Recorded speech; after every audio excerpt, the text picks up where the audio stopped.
महमूद सरफराज साहब, जिस तरह से फवाद चौधरी बात कर रहे हैं, एक राय भी ये आ रही है कि जी बिलावल भुट्टो जरदारी साहब का ना जाना, इसके पीछे कुछ मुहर्रिकात हो सकते हैं। साथ ही साथ ये कहा जा रहा है कि अगर अवाम के मसाइल के लिए पीडीएम इत्तेहाद बना और उसके बाद अवाम के मसले को आगे लेके चल रहे हैं, तो फिर बिलावल भुट्टो जरदारी साहब की तो वहाँ पे शिरकत ज़रूरी थी।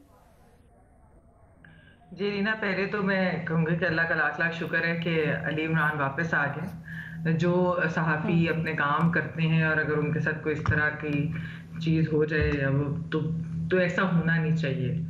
तो आई होप कि हम डर के काम नहीं करेंगे और अल्लाह का लाख लाख शुक्र है कि वो वापस आ गए। अच्छा, जहाँ तक ये जो बिलावल भुट्टो साहब का और ये पीपल्स पार्टी का सारा ताल्लुक है, देखिए पहली चीज़ तो ये कि एक थोड़ा सा ज़रा हमें इसको इस तरीके से देखना चाहिए कि पीपल्स पार्टी का भी एक डिलेमा है। वो डिलेमा ये है कि नून लीग और मौलाना फजल रहमान की जो जमातें हैं वो उनका उस तरीके से कुछ सिस्टम के अंदर स्टेक जो है अभी नहीं है। इन लोगों ये तो सिस्टम का एक हिस्सा है ना, इनका तो एक सूबा जो है उसके अंदर पीपल्स पार्टी हुकूमत कर रही है। तो वो जो ओवरऑल अगर सिस्टम को देखा जाए, मतलब मैं ये नहीं कह रही कि उनका कोई वैसे सिस्टम नहीं है, मेरा मतलब है कि उनकी हुकूमत नहीं है दोनों जमातों की, तो लेकिन पीपल्स पार्टी की हुकूमत है।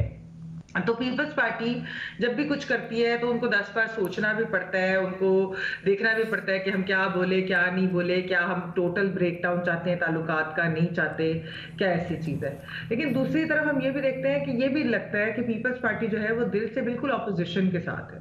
वो पीडीएम की तहरीक का, जैसा मुस्तफा खोखर साहब ने भी बात भी ये की कि लोग कहते थे, चहमगोइया कहते थे एपीसी नहीं होगी या गुजरावाला का जलसा नहीं होगा या कराची का नहीं होगा, तो चहमगोइया तो करेंगे लोग। उसकी एक वजह शायद एक वो लेवल ऑफ मिसट्रस्ट भी है और मेरे ख्याल में एक हिस्ट्री भी है जो बलूचिस्तान असेंबली और सेनेट के इलेक्शन में हुआ था, शायद वो भी एक पीपल्स पार्टी की हिस्ट्री है। तो उसकी वजह, और वो कोई इतनी दूर की हिस्ट्री नहीं है, मतलब 2-3 साल पहले की बात है, तो शायद एक वो वाली चीज भी जहन में आती है। तो उसकी वजह से एक मिसट्रस्ट है, लेकिन वो मिसट्रस्ट दोनों बड़ी जमातों का आपस में है। लेकिन आप ये देखिए कि वो मिसट्रस्ट शो बिल्कुल नहीं होता, ना पीपल्स पार्टी कोई नून के बयानिए पे कोई तनकीद कर रही है, बल्कि वो एक तरह से जो बात करते हैं वो एक तरह से सपोर्ट भी करते हैं। ना नून लीग जब पीपल्स पार्टी के ऊपर कुछ भी करती है, कैप्टन सफदर वाला भी मामला हुआ तब भी उन्होंने कहा कि नून लीग वालों ने कहा कि, बल्कि मरियम साहबा ने खुद कहा कि पीपल्स पार्टी का इससे कोई लेन देन। तो मेरे ख्याल में पीपल्स पार्टी का दिल जो है वो बिल्कुल ही ऑपोजिशन जमातों और पीडीएम के साथ है। लेकिन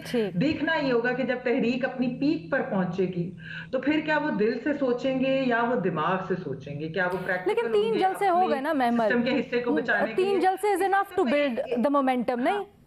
जी अलीना, वो तो मोमेंटम बिल्ड हो जाएगा। मैं ये कहना चाहिए सर, मुस्तफा खोखर साहब ही ने एक्चुअली हामिद मीर साहब के शो पे बड़ी अच्छी बात की थी। उन्होंने कहा था कि जो भी ऑपोजिशन की जमात अगर पीडीएम के हिस्सा नहीं रहेगी या कोई इस तरह की कोई चीज करने की कोशिश करेगी, पीछे हटने की कोशिश करेगी, तो उनको नेशनल पॉलिटिक्स में बहुत बड़ा नुकसान होगा उनकी सियासत को। तो मेरे ख्याल में पीपल्स पार्टी शायद वो कहा ये जा रहा है कि जी करना चाहेगी, और अपोजिशन निकली भी इसीलिए है, इत्तेहाद इसलिए बना कि जी अपोजिशन कहती है अवाम बड़े मसाइल में है, मुश्किलात में है, महंगाई बढ़ रही है, उनका एजेंडा लेके निकले हैं। बिलावल भुट्टो जरदारी साहब खुसूसी तौर पर अपनी तकारीर में कहते हैं